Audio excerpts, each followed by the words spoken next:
Okay, let's just go ahead and hop right into it. Some reports we've gotten since last time. Here is your mortgage market update. So first, let's talk about the home equity report for Q1 2022. All data is usually lagging in some fashion so that they can compile it and get the numbers out. So this is home equity for Q1 2022. So housing is extremely healthy.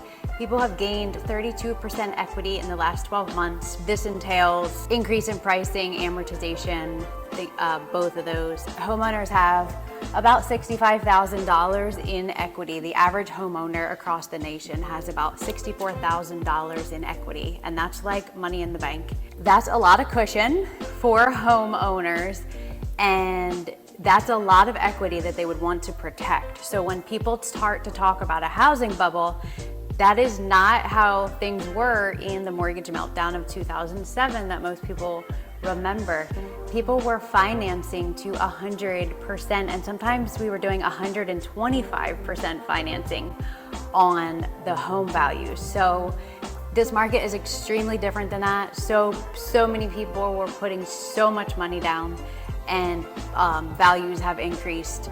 So the average homeowner has a ton of equity, record level of equity. So that's a lot of equity that homeowners would want to protect. So they'll do everything to not default on their mortgage, which was the major problem of the housing and mortgage meltdown of 2007 to 2008, is that people didn't have equity, so they could just decide to walk away, and they really had not that much to lose. So they have a ton of equity. They're going to do everything in their power to protect the equity and not default on their mortgage. There are 89 million homes in the US, and 62% of them have mortgages. Thought that was an interesting stat. Household credit is currently rising. People are using credit cards and different types of credit to make ends meet, probably. Usage is up by 8.3%, or actual credit, so actual money borrowed is up by 8.3%. Usage is up, is what I was trying to say. This is the highest increase since 2007. So that's surprising to me, just with all the money that was being given out during COVID, but we are not savers by nature as Americans. We like to spend money. Household savings is at a 5-year low. So this is an opportunity when you have a lot of equity and then you have a lot of high interest credit card or consumer debt. It's an opportunity to consider a debt consolidation. So if you have questions about that, or if anyone you know might have questions, certainly reach out. Existing home sales is next. This is for May of 2022. So this is existing home sales for the month of May. Existing homes are 90% of the housing market. The other 10% is new construction.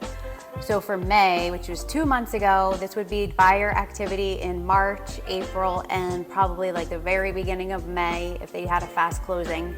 And it does include much of the rise in rates, but not all of it, because they have risen since then as well. So existing home sales for May were down 3.4% month over month and year over year. So from April to May, they went down 3.4%, and then they are down 8.6% year over year. So from May of last year to May of this year.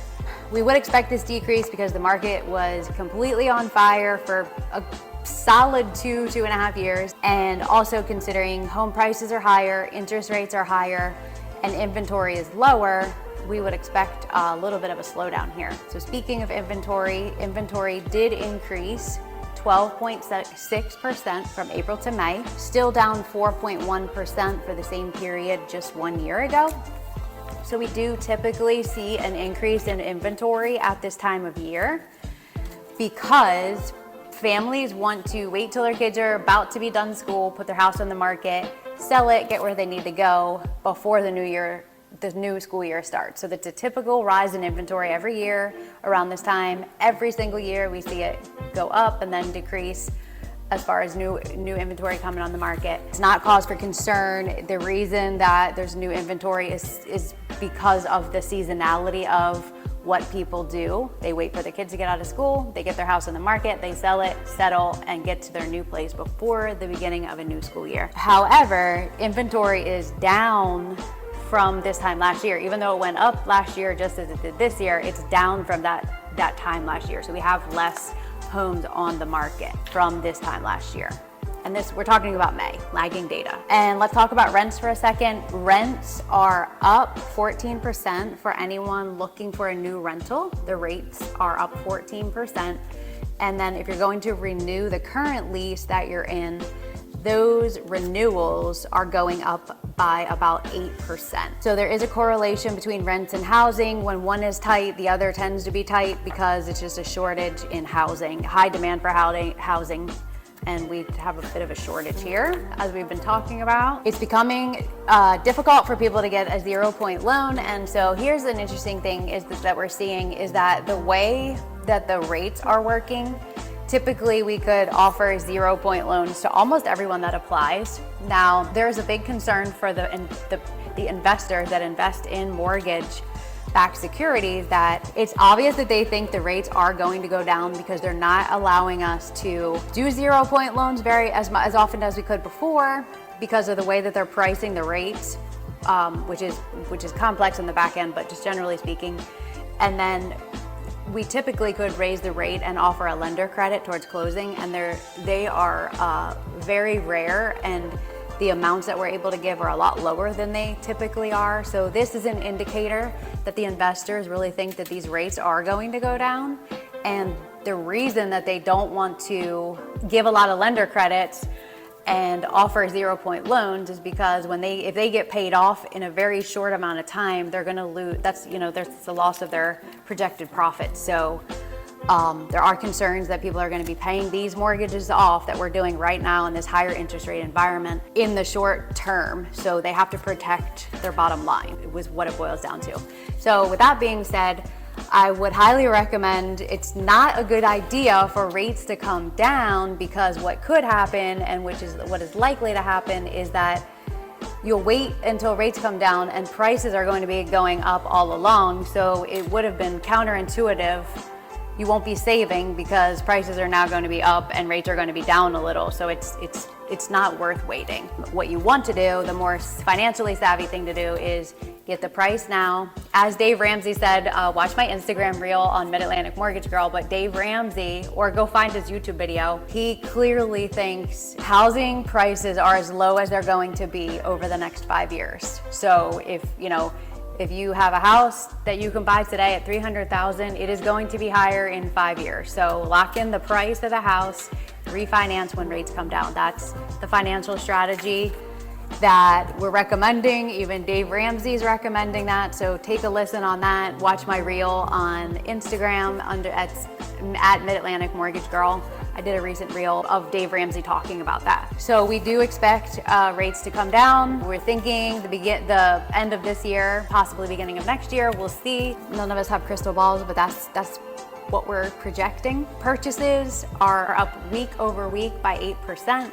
Refinances are down 77% year over year. So refinances now make up less than 30% of mortgage transactions currently. ARMs, which are adjustable rate mortgages, which become more common during rising interest rate environments, are now making up 10% of all transactions. If you have questions about ARMs, definitely reach out. Again, ARMs are adjustable rate mortgages. They get a pretty bad rap out there amongst people, but if used correctly, they can be a really great tool. If you have any questions about adjustable rate mortgages, definitely always reach out. And then interest rates are up by about 2.5% from this time last year. So even our Fed Chair Jerome Powell admits that a recession is coming, which is not bad news for the housing market, really. The housing market tends to do well in a recession outside of the mortgage meltdown, which caused the recession last time. That's not the case this time. And in every other period where there was a recession, you can see we have a graph where housing prices actually go up and mortgage rates tend to come down during recessions as inflation is tamed and efforts are made to tame inflation by the Fed. Mortgage rates also tend to get tamed. Let's next talk about new home sales. This is new construction. New construction is 10% of the housing market. In May, the new construction was up 10.7% month over month, and it was down 5% year over year. This shows that housing is quite strong. The median sales price nationwide for new construction is $444,000, and 88% of homes are being sold within 30 days. Pending home sales is also showing a strong housing market.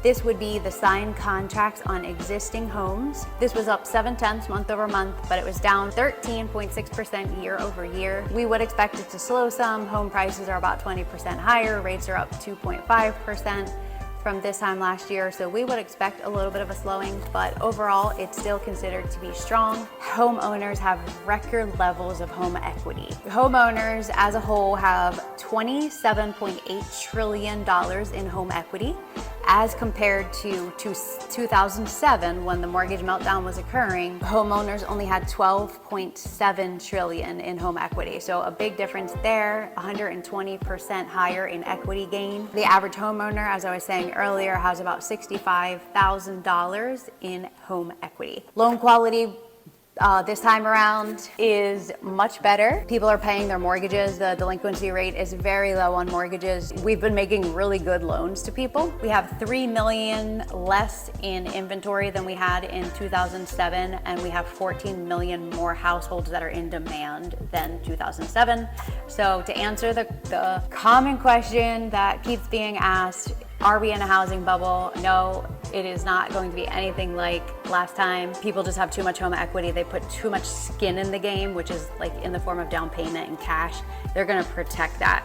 Last time people were able to get into homes with not verifying anything, but also not having good credit and also not having to put any money down. So it is a totally different market, and we think we're gonna fare pretty well through this recession. So hopefully that's interesting to you, and I will see you on the next update. Have a good one.